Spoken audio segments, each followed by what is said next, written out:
James Brown, the godfather of soul, left behind a legendary career. But his story after death is just as shocking.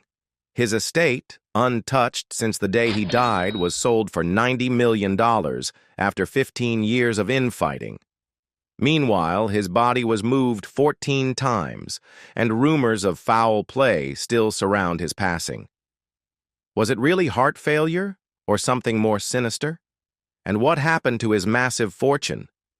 Join us as we uncover the mysteries of James Brown's abandoned house, his net worth, and the eerie events after his death.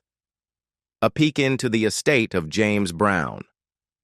James Brown, known as the godfather of soul and the hardest working man in show business, left behind an extraordinary legacy when he passed away in 2006. His music revolutionized funk and soul, but his larger-than-life persona extended beyond the stage. Even in his final home, his signature style is still evident, blending his humble beginnings with the extravagant flair that made him a legend. Born in Barnwell, South Carolina, Brown's family relocated to Augusta, Georgia, when he was just 5 years old. Today, his estate, located in Beach Island, South Carolina, just minutes from Augusta, is under the stewardship of Primary Wave, a marketing and branding firm that reportedly acquired the rights to his assets for $90 million. Their vision? To transform his home into a museum, much like Elvis Presley's Graceland. Brown's estate sits on 62.8 acres of land along James Brown Boulevard, a fitting tribute to the man who left an indelible mark on music history. Iron gates mark the entrance, leading to a home filled with personal touches that tell the story of his life and career.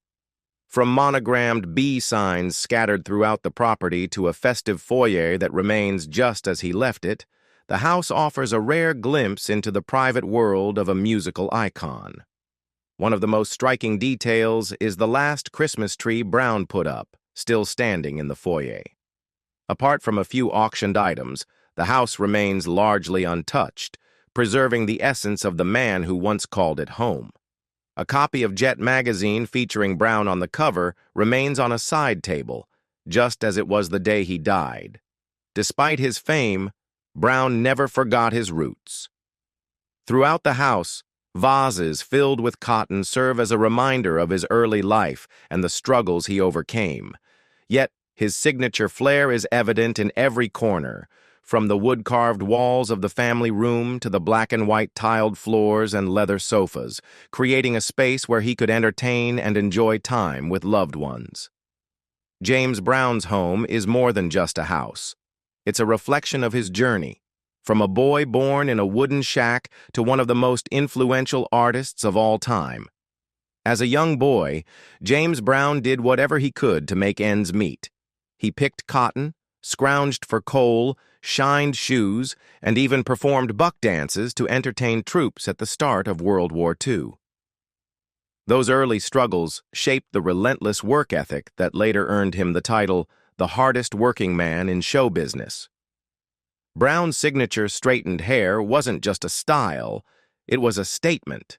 Maintaining his iconic look was a priority, which is why his home featured a fully stocked personal salon.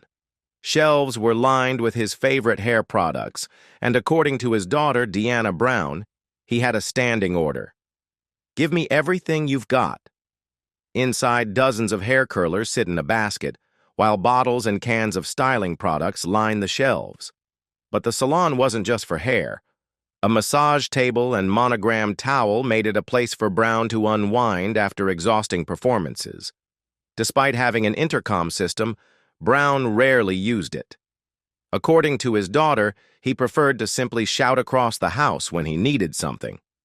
His garage, surprisingly modest for a superstar, housed a 6-car collection, while just across the lawn, 2 of his tour buses remain parked, still bearing his name. Brown's home was a reflection of his journey, filled with cultural artifacts from Africa, India, East Asia, and Native American influences. Even the light switch covers carried his image. each one featuring a photo of him holding a street sign with his name. A personal bar in the house showcased memorabilia from some of his favorite places, including the MGM Grand. Now, with plans in motion to transform his estate into a museum honoring his legacy, some are wondering, could this become the Black Graceland? If all goes according to plan, Augusta, Georgia, may soon be widely recognized as the true home of James Brown, the city of soul, or perhaps the city of funk. What was James Brown's net worth at the time of his death? And who inherited James Brown's fortune? The years following James Brown's death have been filled with as much uncertainty as the mysterious circumstances of his final night. The godfather of soul passed away on Christmas Day, 2006, after what seemed to be a sudden and unexpected decline in his health. His death sparked speculation among fans, some even suspecting foul play. Even Brown's own doctor, who had treated him earlier that evening, later questioned, "What went wrong in that room?" Brown had been admitted to the hospital with symptoms of a mild heart attack, possibly brought on by drug use. But after receiving routine treatment, he appeared stable and was well enough to be discharged if he had wanted to leave. Then, in the middle of the night, his heart suddenly stopped. Unraveling the truth about Brown's final hours might take some time, just like settling his estate did. According to Deadline, it wasn't until July 2021, nearly 15 years after his passing, that his heirs finally reached a settlement. The main holdup? A legal challenge from Tommy Ray Heine, the mother of one of his children, who claimed, without solid proof, that she was Brown's legal wife at the time of his death. Over the years, estimates of Brown's net worth at the time of his passing have varied widely, some as low as $5 million, others as high as $100 million. But now that the dust has settled, one big question remains: who ended up with James Brown's fortune? Let's start with the big question. Did Tommy Ray Heine get any of James Brown's money? The answer is no. According to the New York Times, the South Carolina Supreme Court ruled that she was never his legal wife, despite their 2001 wedding. Brown reportedly started annulment proceedings after discovering that Heine was still legally married to another man at the time of their ceremony. And if there was one thing the hardest-working man in show business wasn't about to do, it was hand over his fortune to someone who deceived him. Heine wasn't the only one left out. Brown's own children didn't inherit any cash either. Instead, they received a collection of his iconic, flamboyant costumes and other personal items.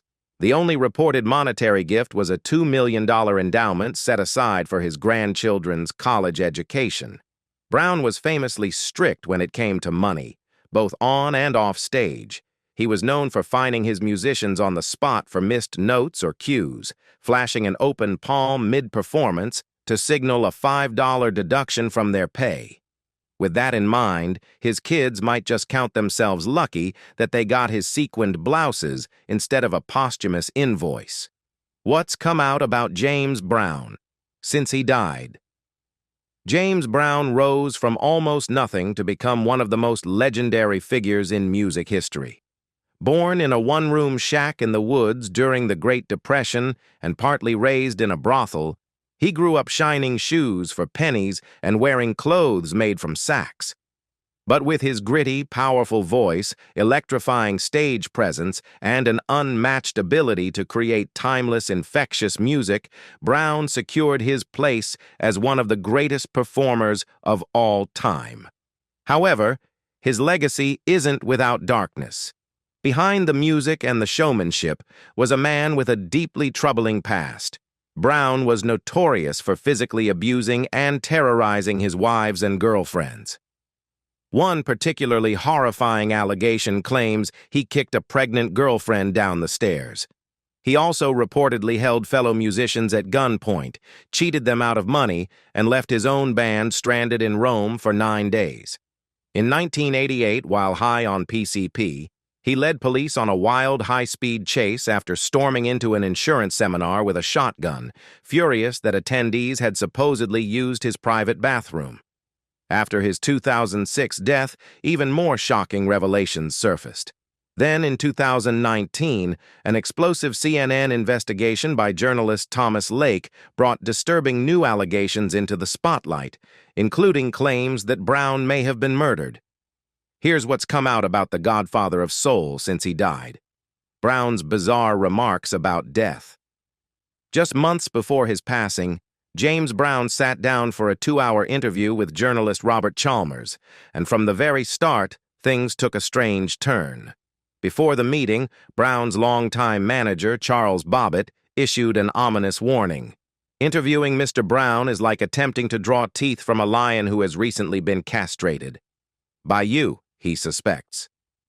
As if that wasn't enough, Brown also enforced a strict dress code, refusing to meet Chalmers until he changed out of his blue jeans. Once the conversation began, Brown, who Chalmers suspected was under the influence, spoke in a bizarre mix of long, elaborate words and random Yiddish slang that didn't seem to fit the context. Eventually, the conversation took a darker turn. Death. In Brown's view, when a person dies, their soul exits through their backside as a puff of smoke, a description that can only be interpreted as otherworldly flatulence. He also claimed he had the ability to look at someone's face and tell if they were about to die. Years later, in 2013, Chalmers revisited their conversation and recalled a question he hadn't originally included in his article. He had asked Brown if he could see his own impending death by looking in a mirror. Brown's response? "I ain't gonna tell you that." Considering how often Brown spoke about death and legacy during their meeting, Chalmers believed that, on some level, the godfather of soul knew his time was running out. Papa's got brand new kids. Between his fondness for waving guns around and his appetite for various substances, James Brown wasn't exactly known for his self-control. But not all of his impulses were quite so terrifying. Some were just excessive. Take, for instance, his habit of having women flown into town just to sleep with him. According to his former chauffeur, William Merle, Brown would sometimes have multiple women arriving in the same day. In a 2014 interview with The Guardian, Merle also shared a rather unflattering detail. Brown's girlfriends would mock him behind his back, claiming he had trouble in the bedroom. As Merle put it, Brown's manhood wouldn't get hard and was allegedly about the size of a pencil. Perhaps his repeated commands to get up in Sex Machine were more personal than anyone realized. Bedroom struggles aside, Brown still managed to father at least 6 children, that he knew of anyway. But when he died, the situation got messier.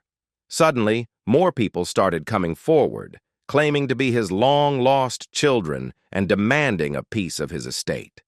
By August 2007, about a dozen individuals had taken paternity tests, per the Associated Press, and by December, 3 had been confirmed as his biological children. One of the most controversial cases involved young James Brown II. Brown's known heirs didn't believe he was legitimate, arguing that Brown had supposedly undergone a vasectomy in the 1980s, making it biologically impossible for him to have fathered another child. But DNA tests proved otherwise.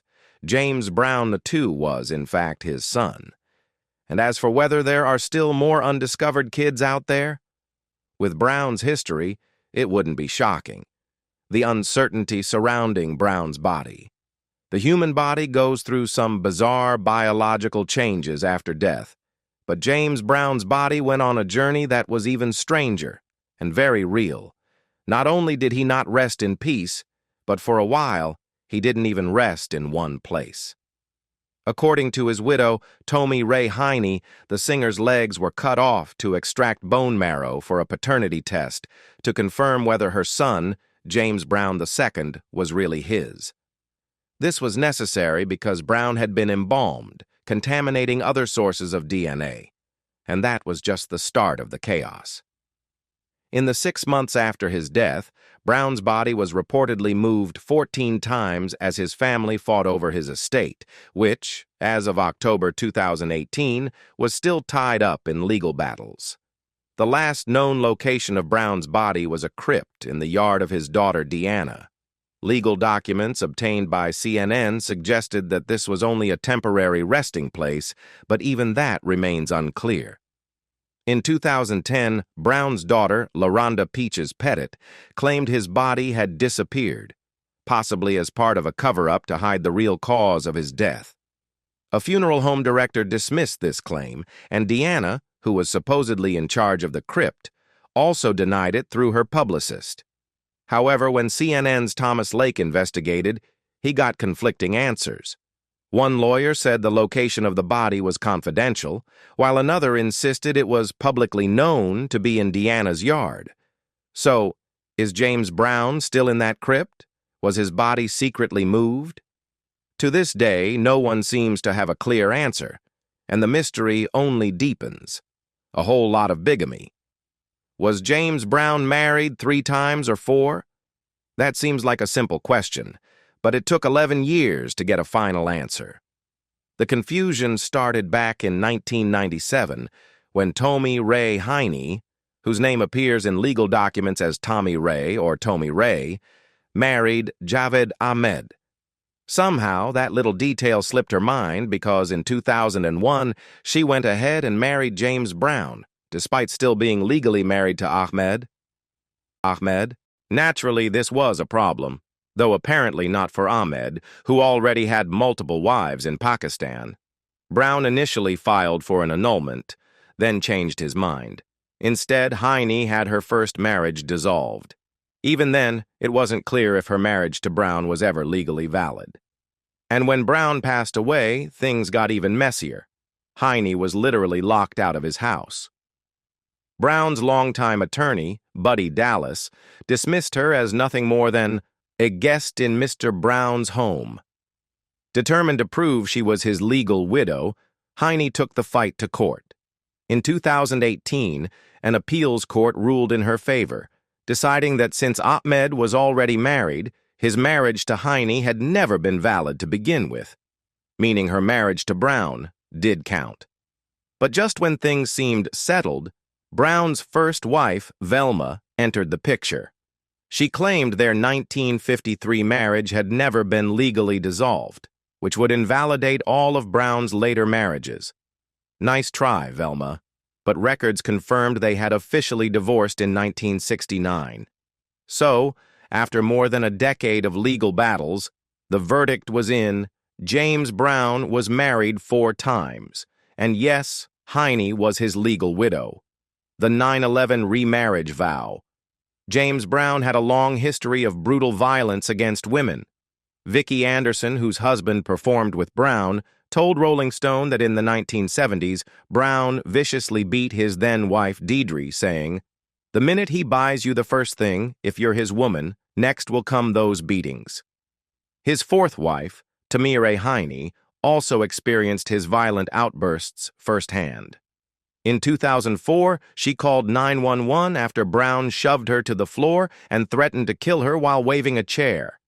When confronted about the incident, Brown flatly denied hurting her, insisting, "I would never hurt my wife. I love her very much." But at the time, he didn't even consider her his wife, since it had just come to light that she was still technically married to another man. A marriage later ruled invalid. Whether or not he truly loved her, the threat of more 911 calls seemed to have cooled his interest in marrying her again. This issue surfaced in the unreleased documentary Life on the Road with Mr. and Mrs. Brown, which journalist Robert Chalmers watched with the film's director. In a 2013 GQ article, Chalmers described a scene where Brown and Tamire planned to renew their vows in Las Vegas. But Tamire made a disturbing revelation. There was an addendum that I can never call 911 again. They ultimately never went through with the ceremony, but the implication alone was chilling. Yet, in her conversation with Chalmers, Tamire acknowledged that Brown had beaten her, but insisted it wasn't abuse. His daughter ended up marrying an abuser. Yama Brown, the daughter of James Brown and his second wife Deidre, grew up witnessing the darkest sides of her father. In her memoir, Cold Sweat, My father, James Brown, and me, she opened up about the horrifying abuse her mother endured. When Brown erupted in rage, Yama recalled feeling the entire house shake under the force of his fury. She watched in terror as her father, who had been a skilled amateur boxer, viciously punched her mother in the face, leaving her bleeding and defenseless. As much as she despised her father for his violence, Yama also struggled with resentment toward her mother for enduring it. Eventually, she learned to pretend it wasn't happening, just like they did. But trauma like that doesn't simply disappear, it follows you.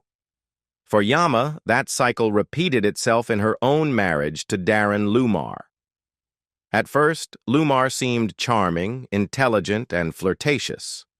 But there were early red flags, like the time he asked James Brown for permission to marry Yama, despite never proposing to her first. Unsurprisingly, Brown gave his blessing. Once they moved in together, Lumar changed.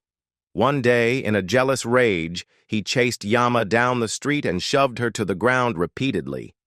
But it wasn't until a decade later, after lying on a cold tile floor, her head pounding and vision blurred from being punched in the face, that she finally found the strength to walk away. The rape allegation against Brown. In 2007, Illinois changed its laws to allow rape survivors to sue their attackers even after the statute of limitations had expired, but only if they had remained silent due to intimidation or manipulation.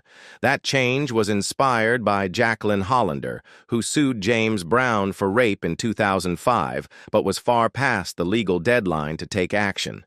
She had kept quiet for years, fearing Brown would kill her if she spoke out. Hollander first met Brown as a 13-year-old battling intestinal cancer.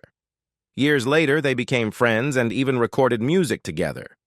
But her trust was shattered the day Brown insisted she take a car ride with him.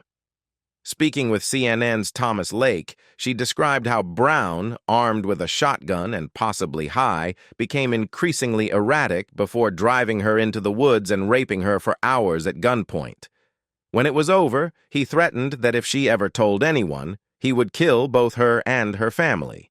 Terrified, Hollander kept working with him, afraid of what might happen if she cut ties. When she finally tried to break her silence, she turned to Stanley Booth, an author she met through Brown's lawyer, but Booth's book twisted her account, making it sound like a consensual encounter. Feeling betrayed, Hollander sued Booth for defamation, but lost. A month later, her mother was brutally beaten and hospitalized for 3 weeks. When Booth was interviewed in 2018 and 2019, he admitted that Brown probably did rape Hollander, but then coldly added, "I don't care." The wife who may have been murdered. Adrienne Brown was James Brown's third wife and one of his most fierce defenders, always standing by him, even when he faced serious trouble. But her loyalty came at a terrible cost. James regularly beat her, and in April 1988, police were called to their home twice in just 4 days. The second time, Adrienne reported that James had attacked her with a pipe and even fired a rifle at her. The evidence was everywhere: bruises on her body, bullet holes in the walls, and eyewitnesses backing up her story. Yet James Brown never spent a day in prison. According to Jacqueline Hollander, Adrienne's close friend who later accused Brown of rape, Adrienne had been threatened into silence. And given Brown's history of violence and drug-fueled chaos, that wasn't surprising. But Hollander claimed the danger didn't just come from Brown himself. He had a whole network of criminals, investigators, and crooked cops working to protect him, people who depended on his wealth and would do anything to keep their paychecks coming. Adrienne knew too much, and in 1996, she may have paid for it with her life. In the months before her death, Adrienne was planning to divorce Brown, and authorities were pushing to prosecute him for domestic abuse. But before any of that could happen, she died suddenly during a cosmetic surgery procedure, supposedly from an accidental overdose. However, years later, notes surfaced from a reliable police informant claiming that a doctor confessed to killing Adrienne to silence her. The worst part? Those notes sat unnoticed for more than 20 years. By the time anyone found them, the informant had already passed away. The claim that James was murdered. On December 23, 2006, a weak and disoriented James Brown went to the dentist, but his condition quickly took a turn for the worse. He was rushed to the hospital, and by Christmas Day, he was gone. The official cause of death was a heart attack and fluid in his lungs, but many have questioned whether that was the whole story. Dr. Marvin Crawford, the doctor who signed Brown's death certificate, recalled seeing Brown's son-in-law, Darren Lumar, shouting in the hospital claiming, "They killed him." Meanwhile, Brown's friend, Andre White, said a nurse told him that a mysterious visitor had stopped by right before Brown's vitals suddenly crashed. There were even claims that residue in his breathing tube suggested a drug may have been administered. Jacqueline Hollander, who has long insisted that Brown's wife, Adrienne, was murdered, also pointed to Candace Hurst, a hairdresser who allegedly confessed to poisoning Brown. In text messages, Hurst seemed terrified of going to jail, specifically mentioning a James Brown duffel bag filled with drugs. Brown's attorney, Buddy Dallas, allegedly told her to get rid of it. Throw it in a lake. An autopsy could have answered a lot of these lingering questions, but Brown's daughter, Yama, refused to allow one, and she never explained why. Did she believe there was something to hide? Brown had ties to gangsters. Could they have been the they Darren Lumar was referring to when he claimed Brown was murdered? Unfortunately, we may never know. Lumar himself was murdered before he could say anything more. The unsolved murder of Brown's son-in-law. In July 2007, Darren Lumar, James Brown's son-in-law, made some bold and controversial statements to the press. He publicly called for an autopsy, something his wife, Yama Brown, had specifically refused. "Nobody wants an autopsy done," he alleged. "A toxicology report to see what was actually in his system. What foreign substances were in his system when he died." A little over a year later, in November 2008, Lumar was murdered, shot to death in what appeared to be a contract killing. Given his outspoken suspicions about Brown's death, it's easy to wonder if there's a connection. But as journalist Thomas Lake put it, Lumar had made plenty of enemies, and there were a lot more dots to connect in his story. For starters, his relationship with Yama had turned toxic and violent. She later revealed that Lumar had been abusing her for years. Just months after James Brown's death, a domestic dispute ended with Yama stabbing Lumar in the arm. She claimed self-defense, while Lumar insisted she had meant to kill him. As their marriage collapsed, Lumar threatened to have Yama arrested, got her fired from a lucrative job, and sabotaged her chances of getting another one. Beyond his personal life, Lumar had a long list of enemies due to his shady financial dealings. He scammed investors, left ruined lives in his wake, and even faced accusations of sexual harassment and assault from female colleagues. With so many people who had a reason to want him dead, it's no surprise that Lumar's murder remains unsolved to this day. The crooked accountant. James Brown's estate was valued at up to $100 million, and managing that fortune was David Cannon. As Brown's financial manager, Cannon was well compensated, but it didn't take long for prosecutors to start questioning whether his paycheck was too good to be legal. Cannon was supposed to receive a 5% cut of Brown's earnings, but he allegedly took 15%. To make matters worse, he reportedly pocketed part of a $900,000 check that was intended to pay off Brown's debts after his death. All told, Cannon was accused of stealing over $8 million from Brown. Cannon defended himself by calling it all a misunderstanding. He claimed that Brown had approved his raise and that he loved James like a brother and would never take a dime from him. In his defense, Cannon didn't exactly take just a dime. He helped himself to an estimated $8 million, some of which may have gone toward building a house in Honduras. There were also rumors that some of that money ended up with Brown's lawyer, Buddy Dallas, who resigned amid the scandal. Interestingly, both Cannon and Dallas were linked to a potential motive for Brown's death. As journalist Thomas Lake pointed out, Brown had reportedly planned to cut ties with both men right before he died. In 2011, Cannon entered an Alford plea, meaning he could deny guilt while acknowledging the evidence made him look guilty. He was sentenced to 10 years in prison. James Brown's legacy is one of extraordinary talent, but his life was also filled with dark and complex moments that leave many questions unanswered. From the allegations surrounding his death to the controversies surrounding those who managed his fortune, it's clear that the truth behind his life and his passing remains shrouded in mystery. What do you think happened to James Brown? Do you believe there's more to his death than what we've been told? Drop your thoughts in the comments below, and don't forget to like and subscribe for more content like this.